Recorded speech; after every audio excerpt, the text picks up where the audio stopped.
November 3rd, 2019. Joe here at Simple Life. Another non political post. It's been a while since I've been on Global Poker. I've been trying to do some other things, but I kind of want to do a little bit more on Global Poker and also my own personal thoughts about what some of the changes that are going on at Global Poker right now. Now, obviously, when I first started this, we started off with kind of a small bankroll, trying to do some Microstakes, trying to grind that up, because I know there's a lot of people out there that are really upset. It's been a while that it's been a while since Black Friday and Poker Stars and a lot of the other big name poker sites went down, and it's really hard to find reasonable poker sites to play on. I know that Global Poker is probably one of the top maybe three that people play on. There's also 888 Poker. There's Bet Online. I think there's a couple others. Now, my own personal views on this is I'm not exactly sure how regulated these things are because they're not technically legal, really. There's a lot of arguments that can be made. As far as my understanding goes, that the only place that you can play on legally online poker, as far as Poker Stars and stuff like that, where it is regulated by the government and stuff like that, or at least on a state level, would be, I think, New Jersey. That I could be wrong. The last time I checked, it was New Jersey where you could play on Poker Stars. Now they might have expanded it. I know that has something to do with a lot of the casinos and the type of agreements that they made with the state government, local government there. But as far as federally, I believe it's still illegal. I'm pretty sure it is. So that's one of my main gripes about playing online poker, is that I'm not exactly sure what, if there's really any type of legality with it. Now, Global Poker, if you're not aware of Global Poker, I'm not trying to throw this site under the bus, but I kind of am at the same time. I don't really like it as much, but it's really the only option I have. I was playing on Bet Online. I just don't like Bet Online as much, and I think that's just kind of a vanity thing. I like good graphics and a good interface, and Global Poker really delivers on that, and I give them good points for that. They do put a lot of effort into that. Now, recently they got rid of 2 cent, 4 cent, which was kind of my bread and butter, because when you're playing Microstakes, you want to stay within a certain bankroll, and that was the whole idea behind this, is to stay within a bankroll. Because the reason why a lot of people go broke in the Microstakes is because they don't stay within their bankroll. They don't play a solid type of, I'm not even going to say GTO, because GTO has nothing to do with Microstakes. That only concerns you when you get up to at least 25, 50 NL and higher. Until, before you get that, you have the ABC poker and stuff like that, some other types of things can come into play. I'm not a professional poker player. I did play for a couple years back in the heyday of Moneymaker and stuff like that, where it was a lot easier to play both online and make, I'm not going to say a living, but being able to pay, I was able to pay my bills for years doing that. And it wasn't from online poker. It was from going to a casino. I can still do that now if I really wanted to, but honestly, riding on your ass for 10 to 12 hours a day can really be taxing, especially when you're only clocking in maybe, I think I was only making maybe 5 big blinds per one. No, it was not. That's more of an online thing. I think my hourly rates for something more along with live poker. I think I was making somewhere between $15, $20 an hour, which really isn't bad. I mean, if you're able to ride your ass out for 10, 12 hours a day and stuff like that, you can be able to pay your rent and maybe even be able to pay most of your bills, as long as you're living in a reasonable way. So, poker has become a lot harder, especially online poker has become harder, but Global has made it even harder by taking off 2 cent, 4 cent. So if you look, I have it pulled up here, but if you look here at the micro, I think this happened over the last few days. If you go here to the ring games, you can see here only 5 cent, 10 cent is going. Now, if I take hide full tables, there's still a reasonable amount of 6 max. There's really not a lot of full ring games going. Sometimes I'm in the mood to play a full ring just because I might just want to play super tight and stuff like that, and I really don't want to concentrate as much. 6 max, you have to concentrate a lot. So I don't know why Global did this. There was always plenty of people playing at 2 cent, 4 cent, and now you have a whole bunch of 2 cent, 4 cent people playing in the 10 NL, which makes it even harder, because the people that were normally playing the 10 NL were somewhat okay. They weren't bad. They understood the fundamentals a little bit more than the people at the 4NL. I'm not saying that everyone at 4NL was terrible. I'm just saying if you've played here, you know exactly what I'm talking about. You have a lot of open limping. You have a lot of people that are either bluffing too much or not bluffing enough, or playing too tight or not tight enough. It's kind of a dichotomy. It's either one or the other, and you kind of have to base your play based off the table you're at. And there really isn't too much of a difference between the 4NL and a 10L. There really wasn't that much before. Now there really isn't as much. And I think that Global Poker, in my honest opinion, they're really attacking the people that are trying to build a bankroll through microstakes, grinding.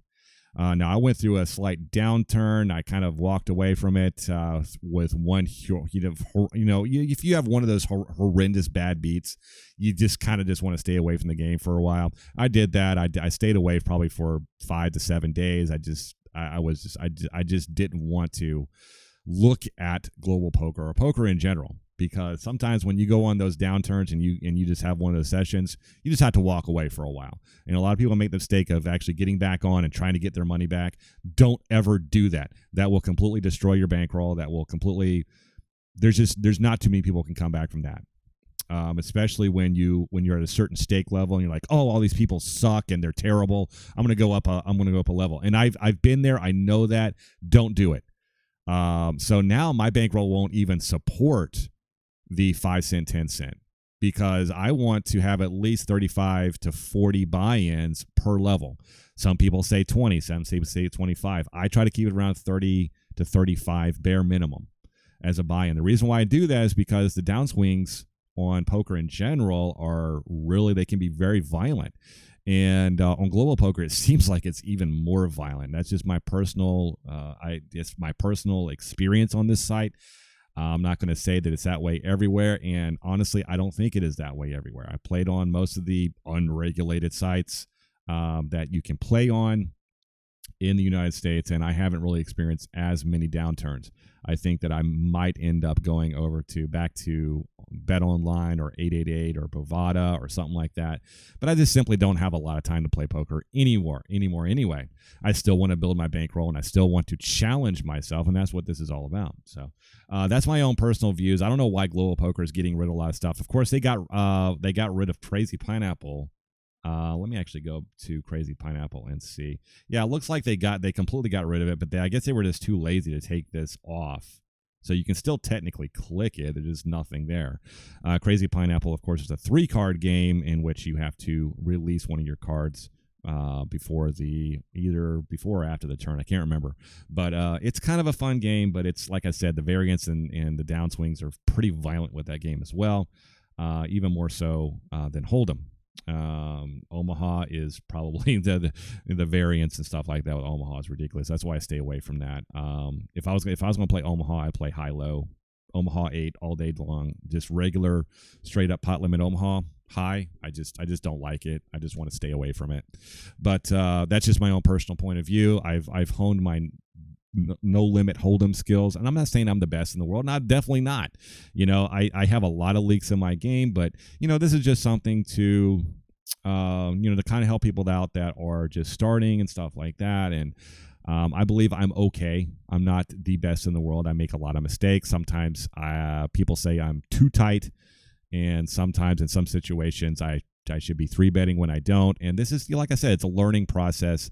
And anyone that makes a video saying this is exactly the way that you need to play is just fooling you. Now there's decent ways to play, and everyone has their own different styles. And it's my viewpoint that there's not just one particular way, one way to play any hand. There's stupid ways to play, absolutely. If you're just open shoving aces under the gun, I just don't think you're getting any value there, because the only thing that's going to call you is maybe kings or queens. I think jacks even folds in that situation. I know I would. If someone open shoved under the gun, I would probably think a while with queens and probably end up folding anyway, because I see so many people at the microstakes do that, where they just open shove aces. I've done it before because I just didn't want to, it's kind of a meta game, especially depending on the type of people at the table. If someone's willing to call off, and I've seen them call off with weird hands a lot, then I might actually do that.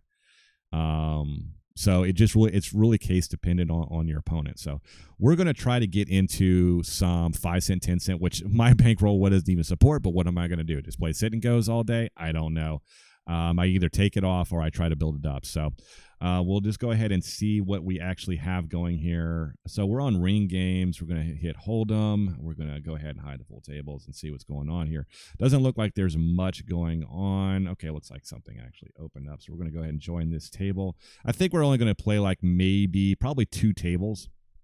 Just for the sake of this video, I'm only going to have 2 tables open. That way I can kind of concentrate on what's going on and try to comment on what I'm thinking about and my personal viewpoints on, how I think about the game. It's like I said, I'm not a professional. I try to learn as much as I can, but like I said, I just don't have a lot of time anyway. I'm really focused on a tight aggressive ABC. I think a lot of people that are at the Microstakes, they overthink stuff. They want to employ a lot of different fancy strategies, and no matter what year it is, whether it's 2003 or 2019, I think the fancy play syndrome is kind of bad at these stakes. I think they're bad all the time, but you have to keep it balanced. I think that keeping things balanced is good. Playing fancy is bad, because if your opponent isn't really picking up on what you're trying to sell, it doesn't really matter. They're going to call you down with bottom pair because they're curious, because we're only talking about cents here, man. And a $10 buy-in, you see a lot more people call down at NL4 than you would at NL10. But since my bankroll is my buy-ins are a lot lower, than I have to play. Unfortunately, I have to play a little bit more tight. I'm still going to be looking for spots and stuff like that, but my range is going to be a little bit tighter than it would normally be, because I can't withstand all that variance. And playing a very loose, somewhat aggressive style, semi-loose, balanced aggressive style, you're going to see a little bit more variance. But you're going to see, it go both directions. You're going to see a little bit more violent downswings, but you're going to have a lot more violent upswings too. So it's kind of like playing the stock market as well. So we have 6-3 starting here. In the small blind, we got a raise and a min 3-bet. I just don't know why people do this min 3-bet. I see that a lot at 10NL for some reason. If I was going to 3-bet here, especially on the button, I would make it at least, especially with all these other people, I'd make it at least probably 70, 75 cents to go, especially with the min raise under the gun. So we'll just go ahead and play a little bit. I'll comment a little bit. But with the 10NL, like I said, I just don't have as much. You see, I don't know why he would be checking on the button. He has position. It is kind of a scary board with all spades. I understand sometimes if you have possibly, I might put him on a random ace, or maybe like pocket nines, maybe. If he has an ace here, I don't know. He might pay it off, but looks like we have just a random ace and a set of deuces. Of course, that is really unfortunate when you flop a set on a board like that. That seems to happen to me a lot too. So I would just, a lot of the times I would go with, a bet type of philosophy here, until someone gives you a very significant, until someone gives you a reason to fold. If they're 3-betting you, 4-betting you, or something like that, not really 4-betting, but if you're heads up and they're 3-betting you a lot and stuff like that on boards like that, then I would try to keep the pot as small as possible. Do it like a small ball approach to it, and there's no reason to go broke at the Microstakes. There's just no reason, really. The people will tell you when they have something, so there's no reason to go broke. There's no reason to pay people off as much as I see on the Microstakes. And that's one of the leaks that I had, that I was paying people off way too much because I was thinking on another dimensional level, and I was thinking on 3D chess, which, I really shouldn't have been doing. I should just be believing them way more, a higher percentage than what I was. And I had to fix that leak, especially with in the Microstakes. Now, if you're playing higher, then yeah, you're going to have more. You're going to have players that are playing a more balanced range. They're going to be bluffing at a balanced rate and stuff like that. So you're going to have to look people up a little bit more, higher percentage and stuff like that. Take advantage of board textures and all that good stuff. But try to have fun with the game. Stay to your fundamentals, and stick to your bankroll. But like I said before, globalists make it a little bit harder to do that. So I don't know why they're doing that. It just seems like there was enough people playing at 4NL to make it profitable for them. But yeah, it's just kind of bizarre. I'm not sure why they did that. Of course, now we're sitting here four-handed, and if you've watched any other videos on poker, I've always said that if you're playing six max, you want to play with 5 or 6 people, because otherwise you're going to have to really open up your range. Depending on your bankroll, we're going to head and make this 0.3. I'm out of position, so I probably should have made a little bit more, but that's fine. I have a hand that flops really well too, so I don't see really much difference between Queen 10 and Queen Jack suited. There's not much difference at all, really, as far as percentage wise and all that stuff against random hands. So we're probably going to go ahead and get off this table here. I got ace 4 under the gun. I normally I would probably come in for a raise here, but my bankroll just can't do that. So we're going to go ahead and get off, and we're going to look for another table, which we easily find. Of course, this seems kind of a little bit unbalanced. We got somebody here with $4, and then we have somewhere with $23, which is fine. I mean, that kind of balances out a little bit. I try to look for the most balance. That was the same. I try to look for balance more than anything else in the tables that I set out. This looks pretty balanced, so I'll sit here, and we'll go ahead and split this up.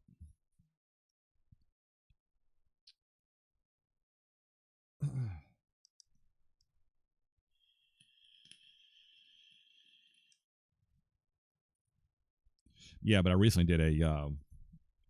If you're on my YouTube channel, if you like movies, you like horror movies, you like Stephen King, I just recently watched the Dr. Sleep, so that was pretty good. I enjoyed that movie, and I did a review on it. So if you want to check that out, definitely give that a check out. It's only about a 10 to 15 minute review, so it's not going to take a lot of time, and it's worth your time because it's a decent movie. I think it's a little over 2 hours long, which most Stephen King movies are a little bit longer. Definitely not like The Stand or something like that, which was like 4 days long. It was incredibly long. Green Mile was incredibly long. Shawshank Redemption was incredibly long, but they never seemed that way. They're entertaining movies. They're movies that you can watch multiple times and still be entertained. I mean, Shawshank is probably one of my best, not my best, but one of my favorite movies. I could just watch it. I could watch it probably every day. If that's all I had to watch, I would probably choose that movie. So I'm just going to concentrate on just, when I make when I play a hand, I'll make some comments on it. But yeah, it's been a rough month so far. I mean, I haven't played a lot of poker. I just got back from Colorado. Denver was okay. It was snowing really bad. Of course, it wasn't that cold. I used to live in Colorado, but it wasn't as cold. It doesn't seem as cold, but in Ohio, when it started snowing and it's cold, yeah, it feels like twice as cold. It felt like when it's not snowing. I mean, it's just because it's so humid. There's not a lot of humidity in Colorado. Which I loved. I wish I could move back, but not to Denver. Denver is terrible. I just don't like it. The people there are rude for some reason. I don't know what's going on. They say people in Colorado are friendly and stuff like that. For the most part, they are. Anywhere outside of Denver, they're actually decent people. I used to live in the Springs area, Manitou Springs, and the people there were really nice. Manitou Springs people are really nice. So if you wanted to live anywhere in Colorado, I would choose either the Springs or Manitou. I would probably prefer Manitou Springs. Just the people there are great. I mean, especially during the holidays and stuff like that. They're always really nice and cheerful. And of course, they have legal weed there, so that might have something to do with it. I smoke. I use medicinal marijuana all the time, and I don't see a problem with that. I don't see a problem with using anything that is going to make you better and feel better and that isn't pharmaceuticals. I could complete here with queen five depending on what happens here in the late position. I just really don't see a point in it. If it was a suited queen, I might even raise this up. But yeah, we like I said, we see a lot of this limping going on, and that's kind of polarizing because I've seen so many people limp in with huge hands, but I just don't understand it because we don't see a lot of raising at this table. So why limp under the gun? I just don't understand it. Of course, we have this follow up min bet. It just I know it's about half the size. Of course, we have ace eight here, out of position, button raise. I'm just going to let that go because I can get into a lot of trouble with a weak ace. It was suited. I might consider calling, might consider even three betting there, but it has a lot of reversed implied odds for that type of hand. If you hit an ace, just like this ace three, I would rather play a suited king or queen than I would play a suited ace. I'm going to play most suited aces in position. If I'm out of position, I usually play it a little bit cautiously because I'm only really playing it for its flush value, not so much for its ace value. Just as much as I would play, king five suited or something like that. I'm playing it for its flush value, not so much because it's a king. Now, if I'm in position, it doesn't really matter. I mean, at that point, I'm playing the player, and I'm going to be doing C bets at least 70 to 80% of the time. I don't think that you really should adopt a 100% C bet because, like I said, it really just depends on the type of person that you're playing against when you're in position, So if you're out of position, normally it's like 90% check through to the original raiser, depending on what the flop is and stuff like that. There's some opportunities to lead out, but I just, in most of the majority of the time, I just don't feel like that is wise to not play in flow because you can get into really weird spots. Now see ace three suited. I am going to go ahead and just treat this like a normal raise. Jack six. Now this would normally be in my three bet or open range. Now see we have a typical three bet here, which we're probably going to end up letting this go since I am out of position. I'm going to let this go as well. I'm going to go ahead and give that to him as well. Seven deuce. That's going to be a fold, obviously. A lot of these folds are going to be very trivial. They're not going to require a lot of thought. Like I said, with the jack sits suited in late position, this would either be normally in the NL4, this would be an open or even a three bet. But here it just doesn't qualify. King's obviously a good hand, six-handed. Most of the time you're only gonna. Now we have a three bet, so we have someone with a pretty big stack that's three betting us. So they could have a wide range. Of course, I haven't seen them three bet yet since I've been at the table. Of course, I haven't really seen too much. So anytime you have kings, you get three bet, you're definitely going to want a four bet. So we're gonna make this slightly larger. We're gonna put it probably around $4.50. And if they have aces, then I'm just going to go broke anyway. But don't be afraid to play your kings very, very aggressively. Okay, so there's $9 in a pot. There's no point in messing around. We're just going to go ahead and put it in.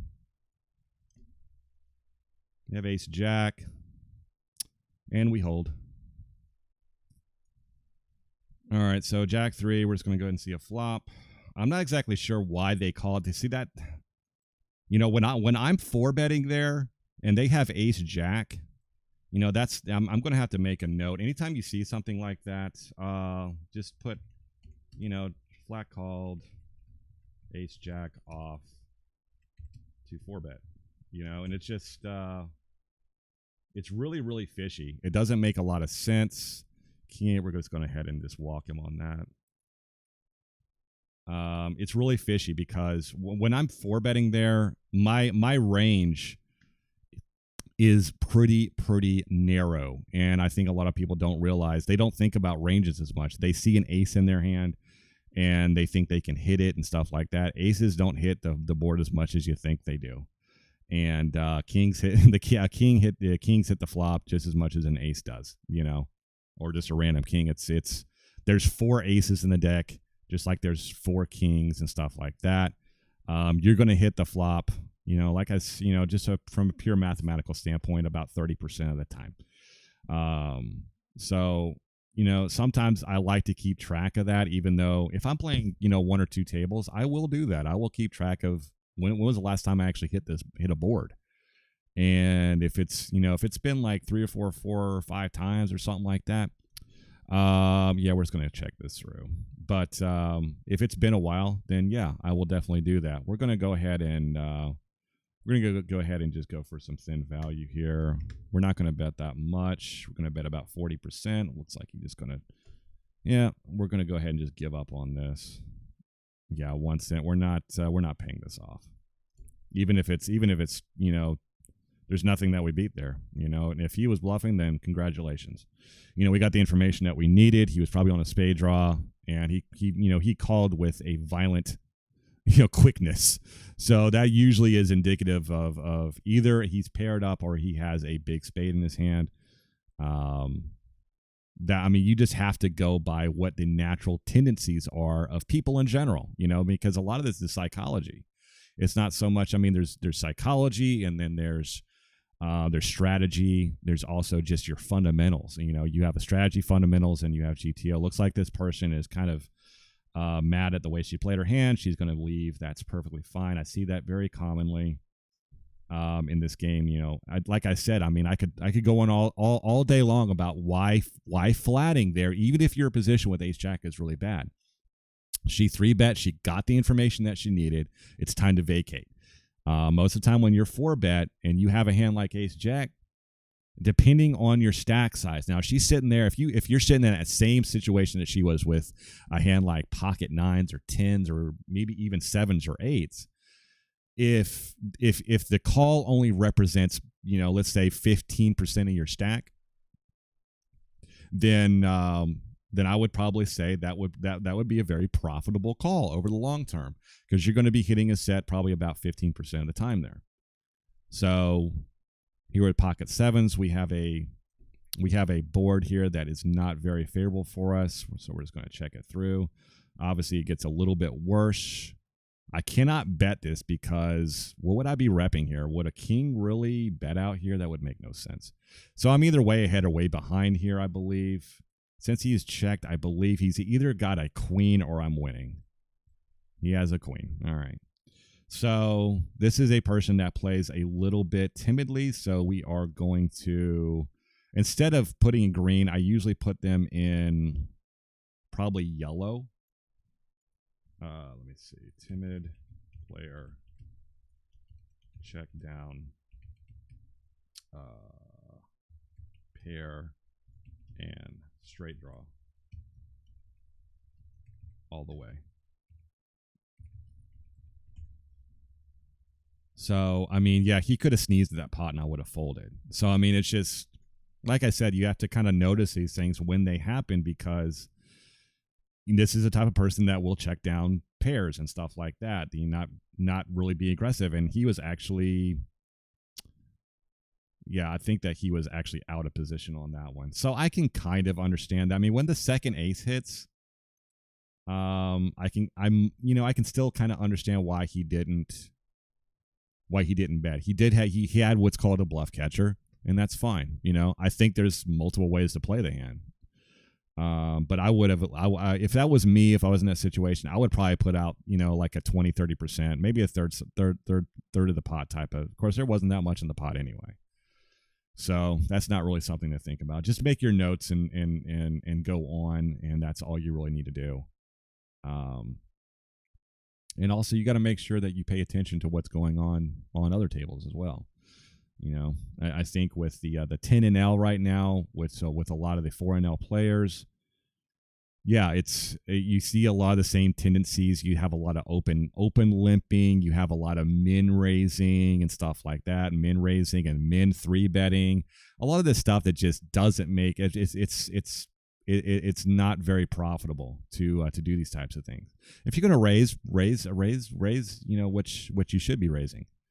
If you're in a tournament, that's when the 2.5 and the min raise comes into play. 7-5 suited. Yeah, I want to take a flop with this guy. And we flop bottom pair. I think he's going to bet out on most boards here. I don't have any backdoor, really any backdoor equity. I just have a 7 bottom pair, no kicker. I think this is an easy fold. I'm just going to go ahead and get rid of it. Go ahead and top back up. This is going to be a kind of a short video. I just really wanted to talk about some of the recent changes at Global Poker. This happened over the last few days, so I haven't really seen too much reaction over it. 7 jack. We have a lot of reverse implied odds, and then we're out of position. We're just going to let it go. But see what I mean with the jack 7. Like I said, if I have jack 7 here on a jack 6-9 and the queen comes in, of course that brings in a lot of straight draws, and it does start to hit a lot of the a lot of the flat calling ranges, especially for this guy, right? He could easily have a queen. He could even have a jack here. He could have jack 10 and just be checking it back. I mean, that seems like, you see here he's calling again. An ace is definitely probably within his range as well, so he's probably going to snap this off one. No, I guess not. So he might have just had a 10 here. Like I said, he could have had jack 10 and got scared by the ace. I'm not sure why, but I think that would probably be a call there either way. I think it's kind of a reluctant call, but I'm just going through what I would probably be doing in that situation, and playing the jack 7, hitting a jack, you're out of position, you have no kicker. It's really hard to hit flops that way and to have equity on later streets, if that makes any sense. It's really hard to gain equity there. That's why you want to stick to a lot of suited cards. You want to stick to connected cards. That's why you do these things, because you're going to have more equity, or you're going to have more potential equity on later streets. When you're floating, or even when you're bluffing, or when you're semi-bluffing, you can catch a lot of runners that will be well disguised. Don't sit around and wait for aces in this type of game, because you will get literally eaten up. You want to be playing. I'm not saying play weird hands like 7-4 and Queen 4 and stuff like that. I'm just saying that you need to open up your range a little bit, and you need to balance it out, but you don't need to be stupid with it as well. You see what I mean? Just opening under the gun, min raise type stuff. This really is begging for a 3-bet, but we're just going to go ahead and call and see a flop. I just don't feel like it's necessary to get fancy with these people, because it seems that a lot of the times here, well, that's kind of a bad beat there, but it seems a lot of the times there that these people will min raise. Now we see you see what I'm saying? This guy's not playing in flow. He is leading out into the pre-flop aggressor, and this doesn't really make any sense on this type of board, because let's just say he flopped 10-6, or if he flopped pocket deuces, that really looks more like a combo draw. I've seen more combo draws than anything else. We're not going to call that. Let me see. Out of position with Queen Jack. This does flop really well, but we're going to go ahead and just see a flop since we're out of position. We really want to try to get position. Once we have a limper under the gun, it's going to be really hard. Now we have 4 players, an ace on board, even with the jack, can be really. See, this is actually getting a little bit better. A flush draw would probably be betting. An ace would probably be betting. So we're just going to go with a typical half size pot bet. This will drag along probably mid pocket pairs, maybe even Queen 10, but obviously we don't see that out there anyway. So moving on.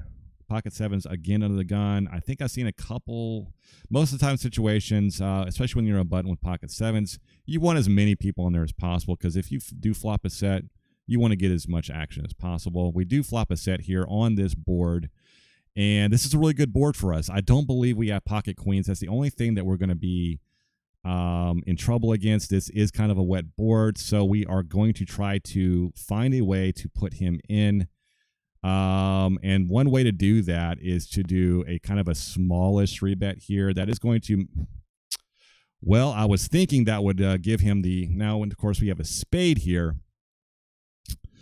So he leads out. I don't think he's doing that with a spade draw. So we're just going to go ahead and set him in.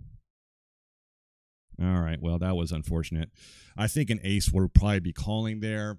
I think even if he had an ace, it was probably a small one. He might be a thinking player, and the spade ruined it for us, but that's okay,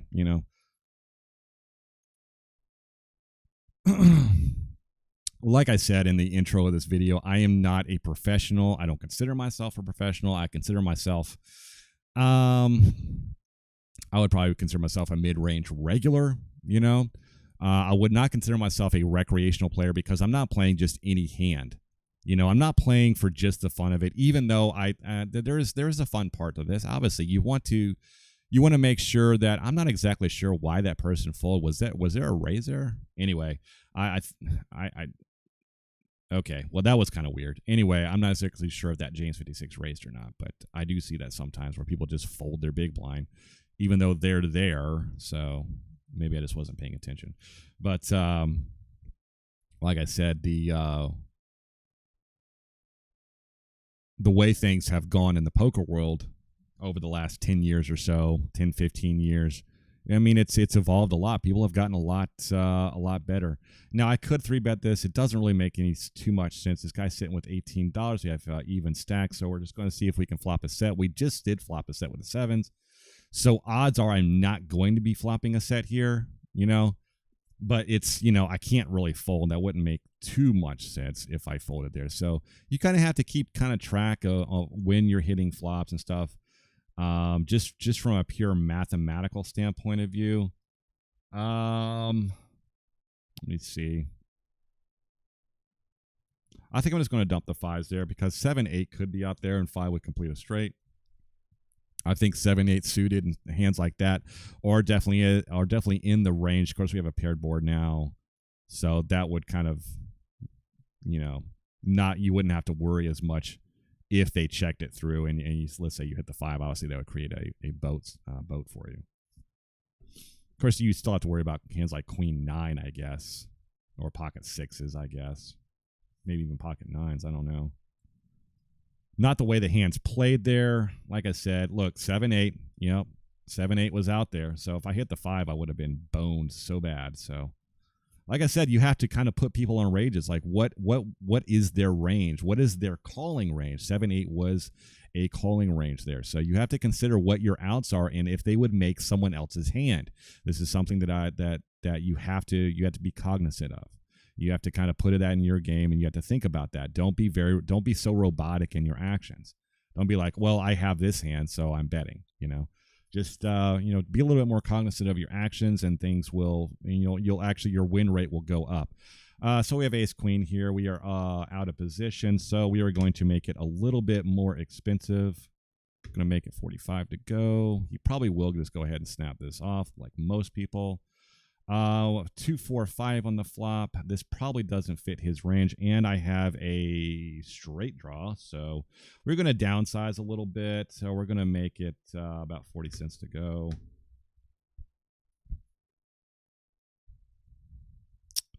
Okay, we do hit an ace here. Of course, that does complete a straight. It's kind of hard to put a 3 in his hand unless it's pocket 3s. He did call. God,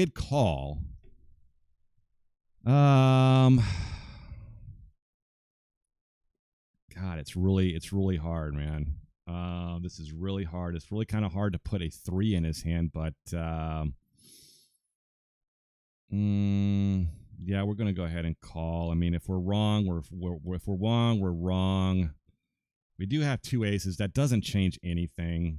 Okay, yeah, see, none of that really made any sense, you know? And a lot of times you just have to go with your gut. It would have been a lot easier if I was in position to make a call like that, because when you're out of position, you really have less information to go on, you know? And we're just checking this through here because we're out of position. Position is everything in this game. If you haven't figured that out by now, especially this is a limp pot, so I can't automatically put an ace in their hand. So we have backdoor equity here as well. Plus we have a king, so I mean we might have the best hand. So we're just going to take a check call line, depending on how aggressive this midi gets on the turn here, on whether we continue or not. 50 cents. This guy has called, and he's a short stack, so there is a chance, right, that he might just go all in, or he might fold, or he might just call again. We might get into kind of a weird situation because there's 2 flush draws now on the board. So we're just going to go ahead and just get out. Doesn't really make sense much continuing there because we cannot dictate. When you're out of position, you cannot dictate what the, you can't really, you have less control over the pot and how big it gets. And that's why it's so important to be more cautious about your flat calling range out of position. I would have much rather probably raised or fold that hand, but yeah, you're going to have to be a little bit more comfortable with the idea of either raising or folding out of position. Sometimes, yeah, it's kind of a, I would say 60-40 situation. 60% of the time you want to be raising out of position. 40% of the time, depending on the type of hand that you have, you'll be calling. Now, King Jack offsuit is really not the hand that you want to be just flatting with out of position, because if you do flop a king or a jack or something like that, you're going to have a positional disadvantage and you won't be able to get as much information from your opponent just by simply doing a check call line, or you could do a check raise line as well and gain your information that way as well. Depending on what the flop is. If it's scary or something like that, then you can do that as well. Or if it's discoordinated and you don't feel like, they maybe your opponent has 2 Broadway cards or something like that, and that doesn't have a pre-made hand like a pocket pair. That's something that you can do as well. So I really just think that King Deuce under the gun, that is a fold. I think we're going to go for like maybe another couple orbits and see what develops here.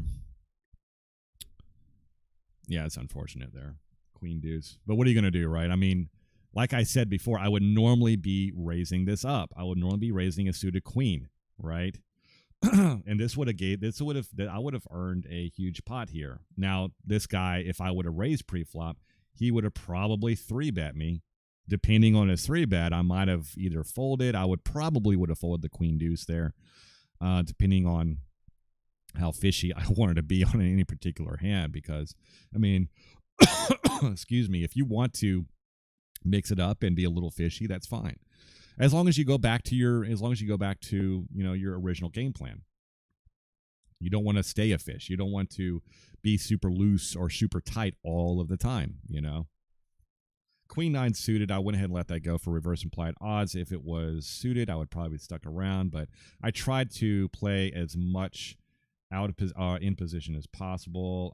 Yeah, we're just going to go ahead and bet 20 cents here because we do have top pair, but no backdoor equity. This is getting a little bit scary, but we're still going to have to do a bet line. He hasn't given me any reason to do anything else here, so we're just gonna continue on with this line. And that's another concept that you really need to learn, is that a lot of times when people in the stakes, if you show weakness, they're gonna bet most of the time. They're gonna bet most of the time at you, because that is just what they do. So we have someone here with 3.2. He's betting half pot. I mean, it's going to be really kind of hard to fold a hand like this. I think that we kind of have to call, even though he has a kind of a shorter stack. And I really try not to draw against really short stacks, but I think that we kind of just have to call this. Okay, so we didn't pick up any equity. This guy has a stack to ratio. Now he's checked it, which doesn't make any sense to me why he's checking here. And it's really kind of hard to bet, because if I bet $1 here, which is what I normally bet against a normal size stack, if he jams, I'm going to have to call either way. So let's just see a river. Okay, so we don't hit anything, and that's fine. We really didn't put that much into the pot. I think that at this point, it's going to be really hard to rep anything. I can't rep a flush. I can't really even rep an ace here. So we're just going to check it back. Yep, he's got pocket fives. I think there was a good chance that he was going to call us down anyway. I would have literally had to go all in.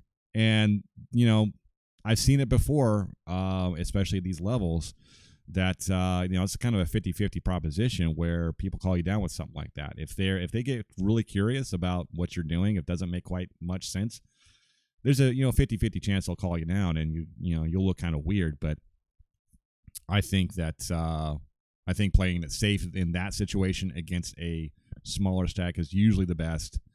You have to play a little bit more cautiously, I guess, against the smaller stacks. Now, that's just my personal point of view, because there's a little bit more variance involved in shorter stacks, because their push and their call range is going to be a lot wider, I believe.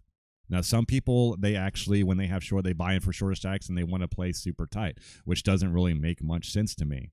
If you want to buy into a game and have a super short stack, you need to take advantage of the fact that the bigger stacks are going to be playing you differently, and you're going to be changing the dynamic of the game in general. You're not going to, you need to take advantage of that, and you need to open up your range a little bit more, and you need to be taking, the whole idea of that is to be taking more risk. A7 suited under the gun. I know this seems a little bit tight, but I'm going to let that go, and I'll explain to you why. The reason why is, number one, my bankroll. Okay, playing a suited ace under the gun. Yes, most of the time I'm going to be raising that, but at the same time, I'm only playing at that for the actual value of my ace rather than the clubs. It's less chance that I'm going to get more action, or I'm actually going to be something. There's going to be something in the middle to play with, to play for, and to have a big pot. Suited aces can give you huge hands. They have this similar value that's set mining. So if you want to flush mine, you want to do that with suited ace. But that's in my opinion, at a 6-max game, I would consider that more of an undergun +1 or middle position type of hand. I still try to play pretty close to the chest and pretty tight under the gun, even at 6-max. After I'm out of the after under the gun situation, after I'm past UTG, I will obviously open it up even more than I would be in a full ring game. So I think that a lot of the times people are too loose under the gun, and I think that we just need to stick to the fundamentals of under the gun when it comes to that. And yes, that includes folding suited aces under the gun. I just when people see suited aces, they're like, well, you have to raise that. No, you don't. There is a good chance, because of how loose everyone is at the table, then your value actually goes down. Now, obviously, we're ace king. We're just going to keep it at 3x. We're not going to, I see this so often that people change the amount that they actually raise with while they're at the table, and this doesn't really make much sense. So this is a very, very, very bad flop for us. We do not have any backdoor equity. Well, I mean, I guess we have some straight equity, but they could be blocked by clubs as well. I would have to get runner, which might include a club. So, like I said, again, this guy completely leads out. If he has a hand like 9-10, why would he do that? I'm going to c-bet on like 90% of these boards. So I can get away easy. He forces me to play perfectly. So we're just going to go ahead and start getting off these tables here. This queen deuce is going to be a fold, obviously. So we made a little over a buy-in for this session, which is not too bad. The 5-10 cents thing, it's really forcing me, and it should force you if you don't have 30 buy-ins. If you're not working with at least a $300 stack, then you really need to play a little bit tighter. That goes for any level. I really don't think that you should be playing anything that's under 30 buy-ins, and for tournaments that would be 100 buy-ins. So even these 50-cent sit and goes, a lot of people want to buy in, and that's fine. If math isn't your game and variance isn't your game and you don't care about it, so be it. I don't really care. But if you want to do a balanced approach to the game, then what you really need to focus on is staying within your bankroll. And for tournaments, even sit and goes, it's 100 buy-ins. So for 50 cents, that would be what, $50? I think yeah, that would be $50 you would need. For $1 tournament, it's $100. So there you go. It's just 100x. For your typical cash games, you would need $300 to play 5 cent, 10 cent.